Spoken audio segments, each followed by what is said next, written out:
दिनैनि दिनाव जाखिनि सरकारफोर दङ बिथांमोना प्रमद बर', गबिन्द बसुमतारी, रन्जित बसुमतारी, रन्जित बिथांमोन साथामानो बिजेपि हिमन्त बिश्व शर्मानि आथिं आखाइ सुनानै हैब्लानो एसे दैमारि जाजोबगोन। मनज दैमारिल' नङा, जेराव जेसेबांफोर दङ बिसोरो फैजोबगोन आरोखि। अनलि आथिं आखाइ सुना हैनांगौ, दुगैनायनि दै रोगाना होनांगौ, बिसोरो गामसा माबा माबि हैनांगौ टयलेटआव, बेखौल' मोजां मावनांगौ।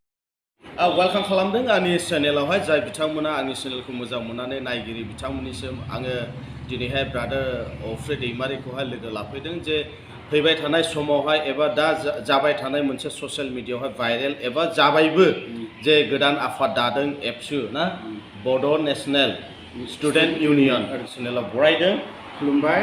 आरो बेजों लोगोसे नोंथाङा माबा मोनसे साजेसन एबा नोंथांनि बायदिब्ला माबायदि साननाय दङ बे गोदान एबसुनि सायावहाय?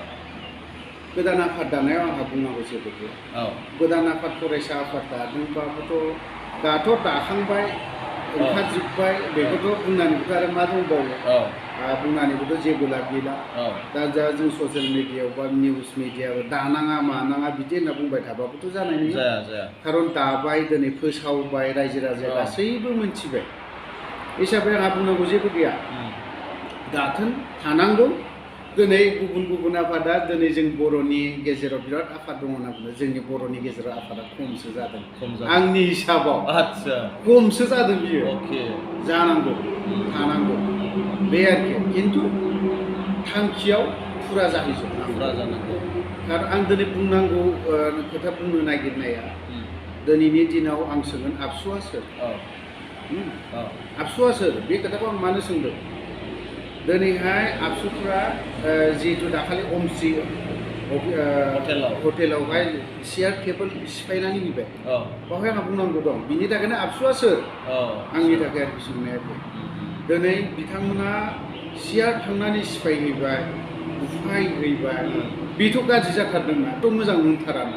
जेरैबायदि आखल नुहैदोंना, जेरैबायदि गैया ससियेल मिडिया जितु निउस टिउस मायाबा भाइरेल जाखाबाय हिसाबै चेयार बुफायनायखौ माने ओरैबायदि जाहैदों, बर'नि बेकबन सिनस्रि होननानै आबसु होननानै मानिदोंमोन, बिथांमोनाबो बुंनानै लादोंमोन बेकबन सिनस्रि। जोंनो मा गियान खोन्थायखो दे, आं बेखौल' बुंगोन। बर' रायजो राजानो मा गियान होखो बिसोरो? दिनै बिथांमोना बै समनि आबसुआ बिराद मोजां, आं मानिदोंमोन, बिराद मोजां, सिम्पोलै, बिराद नोरोम भाबैनो खोथा बिराद मोजाङै बुङोमोन।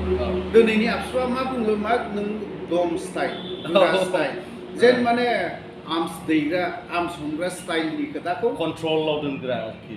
बे स्टाइल बुंहैयो।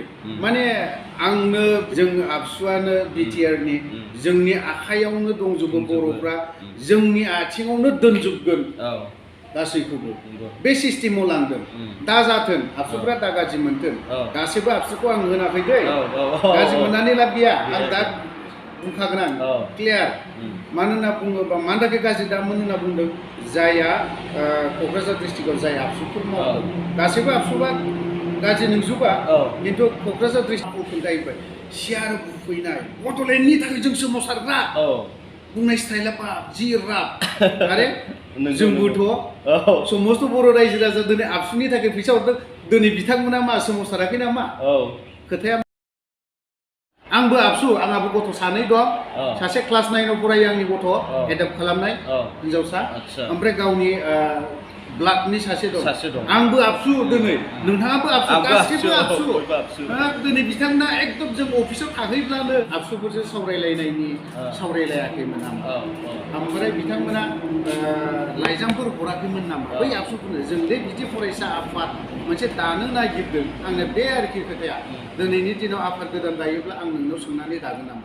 एक्सुवेलि बिसिनाबो थिग, आं मानो सोंनो? दा नोंथाङाबो सासे बड'लेण्डनि नाम बोनाय सासे जोहोलावमोन। दा नोंथांनि बायदिब्ला बड'लेण्डखौ नांगौ ना नांला? That means बेयावनो थाबथाबाय नामा नोंथांनि बायदिब्ला? आंनिब्ला बेखिनि पिस एकर्डआवनो थाबथायाखै। थाबथायाखै। बड'लेण्डखौ आंल' नङा, अफ्रिया नाङा मालाबाबो होना। आरो दा जुदि बड'लेण्डनि थाखाय जुदि सोमावसारोब्ला अफ्रिया सोमावसारगोन।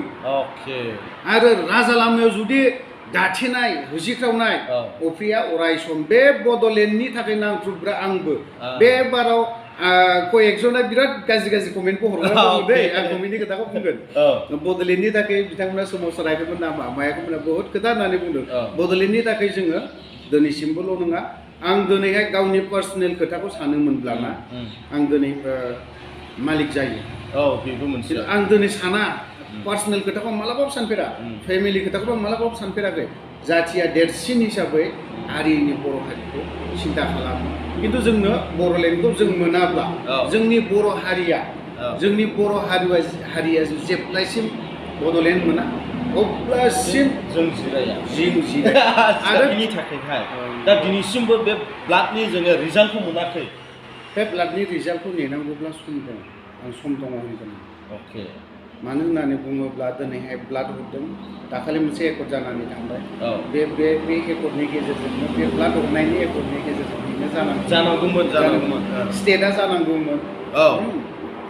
जानांगौमोन जायासै खालामनो हायासै अनलि बावहाय सोरबा प्रमदाबो रासिन दाया दा प्रमदनाव गोग्लैहैनो थांनाय बायदि जाहैयो दै सिदा खोथा इउपिपिएलआ गाज्रि मोननानै लाब गैया आं बुंखादों सिदायैनो प्रमदनाव थांफ्रामो माखासे खोथाया आरो ओमफ्राय बिथांमोना जेरैबायदि एकर्डखौ खालामदोंना जेरैबायदि खालामनानै फैदों माखासे एनडिएफबिनि लिडारफोरनावबो दङ आरोखि गोरोन्थिया गैया नङा दङ एनडिएफबिनियावबो बे आरोखि मानो होननानै बुङोबा बै समाव आबसुआबो बुंदोंमोन न' बड'लेण्ड न' रेस्ट आबसुआ माने प्रमद बर' होनदोंमोन दे आं जेब्लासिम बड'लेण्ड जाया अब्लासिम जिएम माबा माबि होनदोंमोन जालाङा होननानै बुंदोंमोन दा लाजिथों प्रमद बर'आ सिदान्थाय आं दा लाजिथों ओमफ्राय इउपिपिएलनि जेसेबां मेम्बार केडार लिडार माबाफोर दङ गाज्रि दामोन आं बुंनांगौखौ सिदा बर'खौ जेरैबायदि बोजबनानै लादोंमोन बे समाव प्रमद बर'आनोसै श्रेष्ठ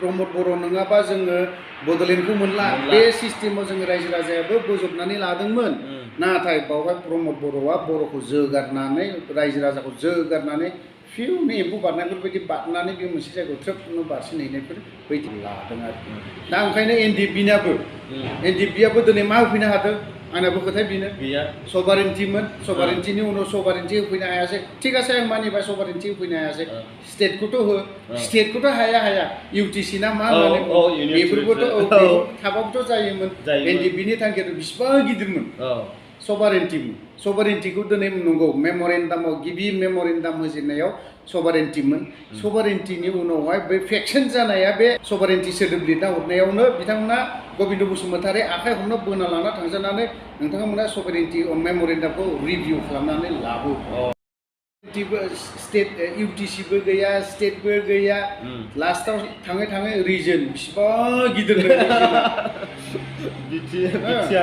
बिटिआरनि रिजना ओरैबायदि गिदिरनो माने बुंस' हायै बेबायदि रिजन होननानै बुङो बे जोंनि रिजनाव जोंथ' बे रिजननि थाखाय एफाराब बोसोर नाङाखैना 22 बोसोर जों हाग्रायाव बिमा बिफा गावनि बिदा फंबायफोरखौ नागारनानै जों 22 बोसोर थानाङाखैथ' जों बेफोरबायदिनि थाखाय जों एफाराब खस्थ' खालामाखै रिजननि थाखाय खिन्थु दिनैहाय जेखियानो जादोला जानानैबो थांबाय एकर्डआ दिनैनि दिनाव मानो जाखिनि दङ बेफोरखौ मानो मोनसे सिस्टेम बर'नायनि लामायाव दाबो फैयाखै बै आरोखि बाथ्राया सरकारफोर दङ बिथांमोना प्रमद बर' गबिन्द बसुमतारी रन्जित बसुमतारी रन्जित बिथांमोन साथामानो बिजेपि हिमन्त बिश्व शर्मानि आथिं आखाइ सुनानै हैब्लानो एसे दैमारि जाजोबगोन मन्थन दैमारिल' नङा जेलाव जेसेबांफोर दङ बिसोरो फैजोबगोन आरोखि अनलि आथिं आखाइ सुना हैनांगौ दुगैनायनि दै रोगाना होनांगौ बिसोरो गामसा माबा माबि हैनांगौ टयलेटआव बेखौल' मोजां मावनांगौ अब्लानो सार रन्जन दैमारि जेलाव थानाय गासैबो फैगोन आं बेखौ आसा खालामदों आरोखि हामबायसै जोबनायाव आदा अफ्रिखौहाय दिनै लोगो मोननानैहाय आरो बिथांखौ आं लोगो लानो फैदों जे फंनैसो खोथाफोरखौ जों मोनथिनो थाखाय दा जोबनायाव बेनो जोङो बयबो रायजो राजाफ्रा मोनसे स्ट्रं डिसिसन जोङो थानांगौ जे जोङो बर' हारिनि थाखाय नांनो थाखाय दासिमबो जोङो बड'लेण्ड मोनाखै खिन्थु जोङो मोनगोन आरो जोङो मोननायनि लामायाव जोङो खालामनांगोन दा गोजोननाय थाबाय आदा अफ्रि धन्यबाद।